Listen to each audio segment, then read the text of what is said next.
abang saya, Bang Majid dari jurnalis sepak bola Tribun News. Nah, selamat malam, Bang. Malam, Bang Nah, Kenzi. apa kabar, Bang? Alhamdulillah baik. Yang Jadi- nggak baik timnas Indonesia. Yang nggak baik timnas Indonesia. Karena si Justin Hutton memang sudah masuk dalam 26 pemain yang dipanggil oleh John Herdman. Sampai akhirnya ya pada akhir kemarin kalah dan sempat setelah pertandingan ada ledekan dari pemain Vietnam, akhirnya Justin keluar juga kan berkomentar kayak dia ngomongnya lu baru menang piala yang nggak diakuin FIFA kemarin, lu nggak ingat kita kalahin di kualifikasi Piala Dunia gitu. Progresif. Ada pemain naturalisasinya juga kan, si Son Nguyen yang dari Brazil tuh bagus juga. Ya, jadi Vietnam juga nggak murni Vietnam gitu ya. Jadi Vietnam rasa Brazil gitu ya. Betul.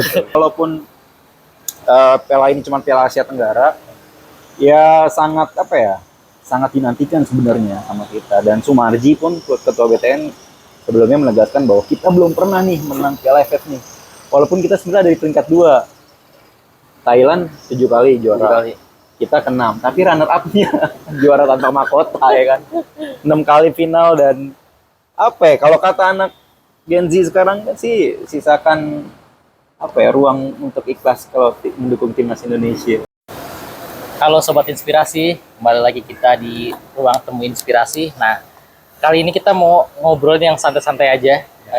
Ngobrol-ngobrol tentang sepak bola, terutama timnas Indonesia yang berlaga di AFF Championship 2026. Nah, kali ini saya kedatangan teman saya gitu ya, abang saya, Bang Majid dari jurnalis sepak bola Tribun News. Nah, selamat malam, Bang. Malam, Bang Kenzi. Apa kabar, Bang? Alhamdulillah baik.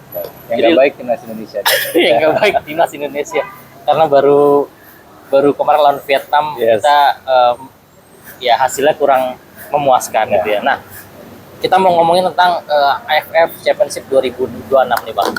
Nah, kemarin kita sedang melalui fase yang krusial gitu ya di group stage gitu ya, menuju semifinal. Nah, ini gimana, Bang, kemarin? Atau gimana perasaannya dulu semenjak pertandingan kemarin? Kita langsung loncat ke pertandingan ketiga nih, bagaimana? Boleh. Sebenarnya kita di Piala AFF 2026 ini emang dari awal udah punya kepercayaan diri tinggi ya. Iya. Karena kita didukung oleh beberapa pemain naturalisasi yang mereka memilih bermain di Liga Indonesia. Betul. Karena kita tahu kalau Piala AFF ini kan bukan FIFA Matchday dan tidak ada, kalau tidak FIFA Matchday kan berarti bukan agenda resmi FIFA nih. Betul. Kalau tim-tim kayak di luar kayak JIJS mereka kan nggak akan merestui ya. Karena banyaknya pemain yang sudah main di Liga Indonesia, katakan di Persija ada, di Persibandung ada.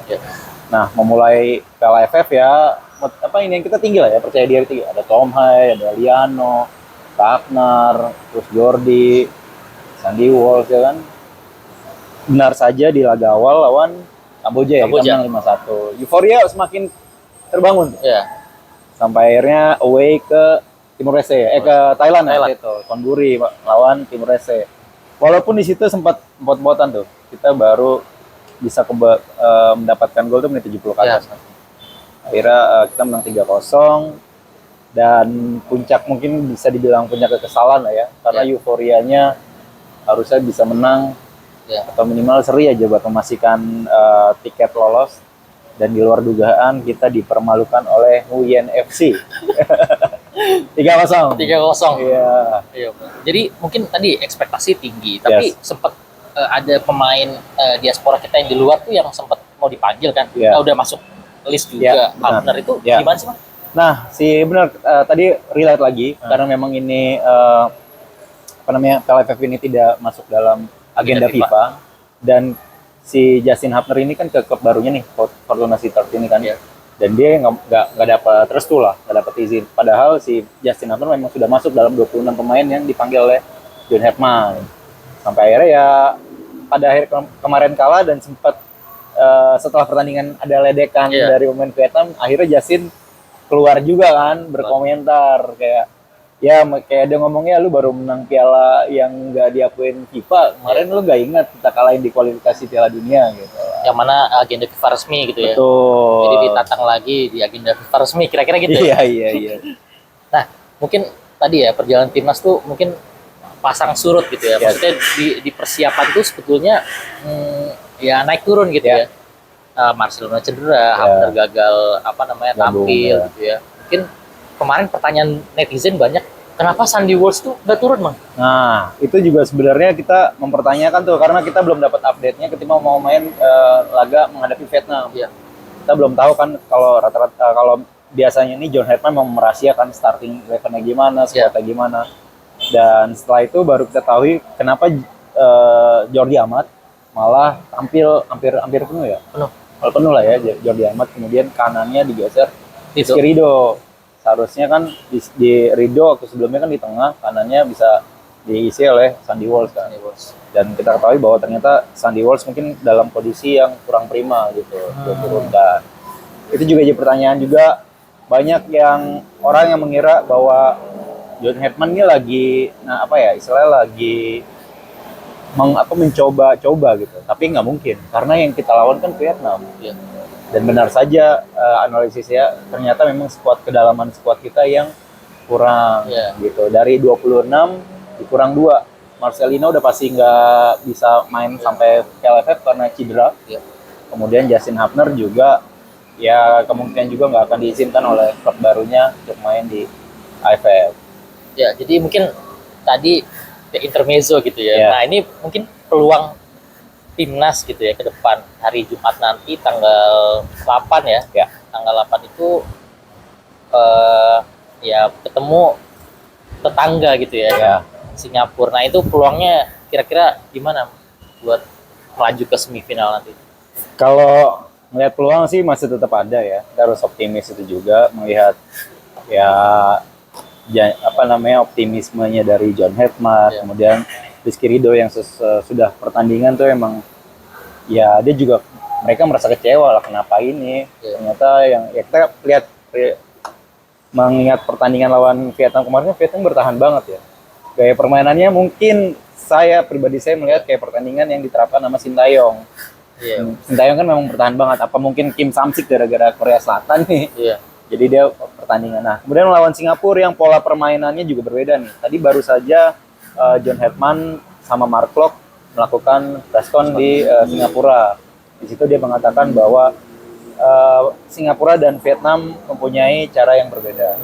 Dan John Hetman sebelum mengakui nih Kenji nih, kalau ketika lawan Vietnam kepercayaan diri tinggi, makanya bermainnya all attack kan. All attack sampai akhirnya 1 gol kesalahan, 2 gol counter attack. Nah, menghadapi Singapura yang notabene punya punya pertahanan yang cukup solid juga. Kita tahu kan bisa nahan 0-0 di kandang Vietnam itu kan sesuatu yang wah juga. Dan Singapura punya catatan positif di Piala AFF itu kalau nggak salah 3 kali. 3 kali ya. Sementara Indonesia baru pengen lah di tahun ini walaupun sulit nih di Stadion Jalan Besar. Prediksi saya sih ya masih dengan squad yang ada ya, kalau Sandy Walsh bisa main lagi, kemudian bisa kembali bermain lebih sabar kali ya, dan gol cepat kemarin lawan Vietnam tuh menjadi momok lah ya, jadi salah satu penyebab Indonesia kalah gitu. Nah, jadi mungkin itu ya tadi mungkin ekspektasi kita semua gitu ya, tapi secara umum gitu ya, identitas permainan Indonesia gitu menurut Bang Majid gitu ya, sudah sesuai harapan atau belum, atau masih ada aspek-aspek lain misalnya biasanya kita main di belakang tuh kayaknya tenang banget gitu. Ya benar. Jadi nggak perlu ke tengah dulu tapi main dulu di belakang gitu. Betul. Nah itu gimana Bang menurut lu? Kalau kita ngomongin ekspektasi nih Kenji, banyak dari warganet atau orang-orang atau pandit-pandit menilai bahwa kita menurunkan tim B nih di timnas hari ini. Karena kan nggak ada apa aja, Ijes, Perdong, kemudian Joe Pelopesi, Dean James ya kan. Kalau mereka pada turun ya, mungkin kita bisa saja langsung menjuarai Piala AFF ini. Jadi kalau dilihat filosofi atau cara mainnya, ya John Hetman kemarin waktu FIFA Matchday lawan Mozambik, lawan beberapa ya dengan pemainnya itu ya pede lah. Karena si John Hetman punya skema permainan yang mungkin di belakangnya Ijes dengan pola ketenangannya dia, ya kan. Atau penjaga gawang Emil Audero. Betul, gitu. Ya, itu juga sempat jadi sorotan kan. Nadeo 2 golnya justru kalau kata anak futsal mah tiang deket. Tiang deket, iya bener. Kalau kata anak futsal tuh tiang deket, kenapa bisa jadi ya sekelas kiper ketiga timnas. Kalau misalnya ada Emil sama Martin Pas kan dia ketiga ya. karena tidak ada 2 orang itu, jadi Nadeo. Nah, itulah PR analisis yang dilihat. Terus juga John Herman tadi juga bilang bahwa penyelesaian akhir. Kita tahu waktu lawan Kamboja, Mitchell Baker gacor banget lah ya. Lawan Kamboja juga 1 golin, tapi lawan Vietnam ya seperti nggak ada apa-apanya. Jadi lawan Kamboja, lawan Timor Leste bukan jadi acuan sih. Bahkan kita kan diledekin kan sama Timor Leste, siapa yang jadi rajanya di ASEAN. Wah, ini kita masih setara sama Timor Leste nih. Ya, jadi mungkin itu jadi evaluasi timnas gitu ya. Mungkin ada tadi kekuatan dan kelemahan gitu ya. Mungkin kekuatan di tim ini menurut lu kira-kira apa, Bang? Maksudnya bisa jadi senjata kita gitu ya. Sebenarnya kalau ngelihat pola permainan dari Kamboja sama Timor Leste, itu kita punya pola yang berbeda nih. Kita menghadapi pola permainan defense banget sama Timor Leste. Kita kesulitan dalam penyelesaian akhir. Beda halnya sama Kamboja. Kamboja itu dia bermain bertahan tetapi gantung. Makanya Tom Haye masih bisa kasih bola-bola daerah. Dan back-backnya mereka juga masih mudah lah ya untuk bagi Mitchell Baker, bagi pemain penyerang gampang gitu ditembus. Lawan Timor Leste yang mainnya sulitan kan 70. Bahkan ada yang menurut saya juga seharusnya ketika lawan Timor Leste pemain-pemain kunci seperti Tom Haye itu nggak main lah. Sampai buntu tim menit 70 masih 0-0. Akhirnya Tom Haye dan beberapa pemainnya main. Dan itu fisikalitas dari pemain pun akhirnya turun ya. Ketika lawan Vietnam kelihatan banget itu. Yang paling kelihatan lagi tuh mungkin jalur tengahnya kita disumbat abis aja. Ivar Jenner bermain capek banget. Capek banget ya. Walau ya balik lagi ke persiapan juga. Kita persiapan cuma 3 minggu di Bali. Di Bali tanpa melakukan uji coba internasional. Waktu itu cuma lawan Bali doang. Bali 3-0. Sebaliknya Vietnam sudah menyiapkan timnasnya 2 bulan sebelum ajang ini. Dan mereka melakukan TC di Jepang dengan beberapa uji coba. Dan kelihatan ya, dia bisa ngalahin Timor Leste 7-0 ya. Kemudian ya memang harus imbang sama Singapura 0-0. Tapi permainannya ya bagus banget. Iya, progresif. Ada pemain naturalisasinya juga kan si Son Nguyen yang dari Brazil tuh bagus juga. Ya, jadi Vietnam juga nggak murni Vietnam gitu ya. Jadi Vietnam rasa Brazil gitu ya. Betul. Nah, ini mungkin ke balik lagi tadi ya, untuk sejarah Indonesia gitu, catatannya 6 kali runner up gitu ya. Nah, ini menurut Bang Majid nih, ya apakah trauma itu terulang atau memang kita mengulang kita balik ya 2024 gitu ya. Ya lewat grup juga enggak gitu. Ya artinya Indonesia gini-gini aja kayaknya. Nah, menurut lu gimana, Bang? Gini, kalau kita sebagai milenial lah, atau enggak orang-orang yang tahun 90-an ngikutin, atau enggak bapak-bapak kita gitu, ngikutin Piala Tiger atau Piala AFF dulu. Kita kalau ada Piala AFF, Piala Tiger tuh kayak Indonesia harus menang ASEAN ya kan, selain SEA Games ya. Karena ini kalau SEA Games kan multi event nih, kalau SEA Games memang khusus sepak bola. Jadi harus menang. Sampai akhirnya ada asumsi tuh, wah Piala Ciki nih ngapain gitu kan. Tapi kalau kita lihat dulunya, kalau Kenji baca berita atau lihat video dulu tuh orang-orang mau lihat Piala Tiger atau Piala AFF di GBK itu ngantrinya sampai 1 harian tuh. Jadi kan itu animo, walaupun Piala ini cuma Piala Asia Tenggara, ya sangat sangat dinantikan sebenarnya sama kita. Dan Sumarji pun ketua BTN sebelumnya menegaskan bahwa kita belum pernah nih menang Piala AFF nih. Walaupun kita sebenarnya dari peringkat 2. Thailand 7 kali juara. Kita ke-6, tapi runner up-nya juara tanpa mahkota ya kan. 6 kali final. Dan kalau kata anak Gen Z sekarang kan sih, sisakan ruang untuk ikhlas kalau mendukung timnas Indonesia. Nah, itu agak repot juga gitu ya. Nah, mungkin nanti dikit ya Bang ya, nanti terakhir kita bahas yang agenda resminya gitu ya, untuk Asia Tenggara. Nah, mungkin ini prediksi line up di lawan Singapura besok. Nah, ini mungkin menurut Bang Majid kira-kira line up ideal buat melawan tim sekelas Singapura gitu ya. Ya. Lawan Singapura yang Singapura tuh hanya membutuhkan waktu imbang aja ya buat bisa lolos. Dan kita kemarin waktu lawan Vietnam bermain sangat menyerang. Saya pikir John Hetman akan bermain lebih hati-hati di 15 menit awal. Memang itu menit-menit krusial ya di menit segitu, dan kemungkinan dia tidak akan menggunakan pola 3-5-2. Mungkin ya di awal bisa menggunakan pola 4-3-3 atau 4-3-2-1. Kalau pakai 4 di belakang ya bisa di dua tengah itu si Rizky Ridho sama yang nggak tahu ya Jordi atau siapa di tengahnya. Yang kanan mungkin bisa si Sen Patinama, kirinya Donitri, terus 4 di depannya Eliano tadi udah ya? Eliano di atasnya, terus tengah 2 Ivar Jenner sama Tom Hai.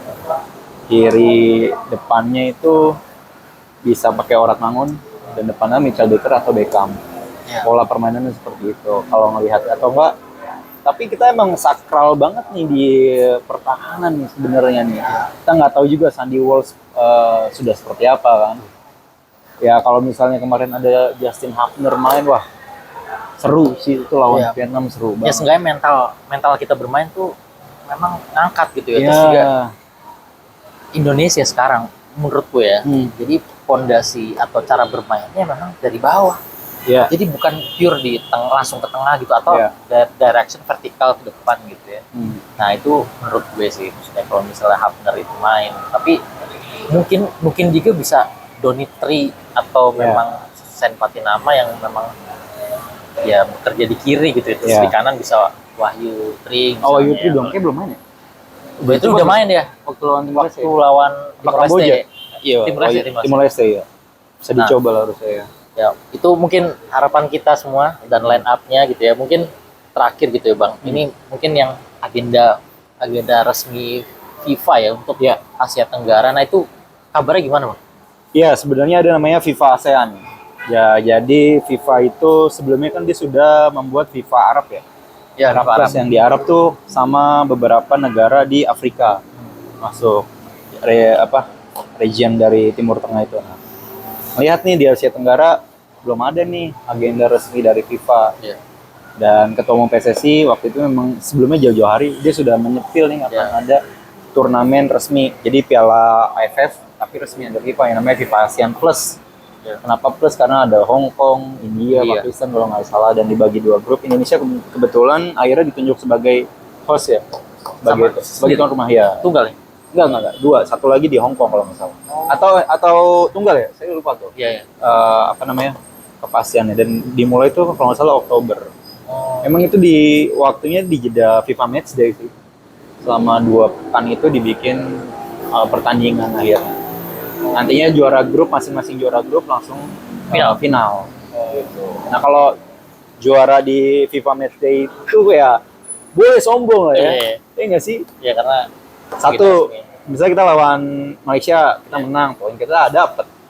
Kedua menang lagi, poin kita dapat. Kalau ini enggak ya? Enggak, ini tidak berpengaruh poin di FIFA. Gitu. Dan pemain yang akan tampil nanti di Oktober ya udah pasti Ijes, Kevin Perdong, Kevin Dix, Dan James, Emil, Justin Hafner, wah gila sih. Tapi itu hadiahnya nggak ganti-ganti kan ya? Nah itu mungkin harapan kita ya, semua untuk timnas kita gitu ya menjelang ini laga krusial ya menuju semifinal. Nah mungkin Bang Majid terima kasih banyak atas waktunya. Sama-sama. Mungkin nanti bisa ketemu lagi, kita bahas lagi, Bang. Ini kalau masih berlanjut ya? Ya ini harus berlanjut. Kalau misalnya menang kan, misalnya menang nih lawan Singapura, poin kita 9. Vietnam menang juga ya, 10 kan. Kalau misalnya seri, 8 kita bisa. Tapi nggak mungkin sama Kamboja. Tapi mungkin aja nggak lawan Kamboja menang. Kayaknya agak sulit. Kan Kamboja punya kedekatan juga nih sama Indonesia nih. Atau nggak ada pengusaha Indonesia bilang kalau menang sih dapat bonus gitu. Iya benar-benar. Tapi agak sulit sih. Tapi Vietnam harus main berapa orang gitu mungkin bisa menang. Bisa. Nah mungkin itu Bang Majid, kita sudahi dulu podcast hari ini gitu. Makasih banyak seperti inspirasi. Sama-sama. Bye.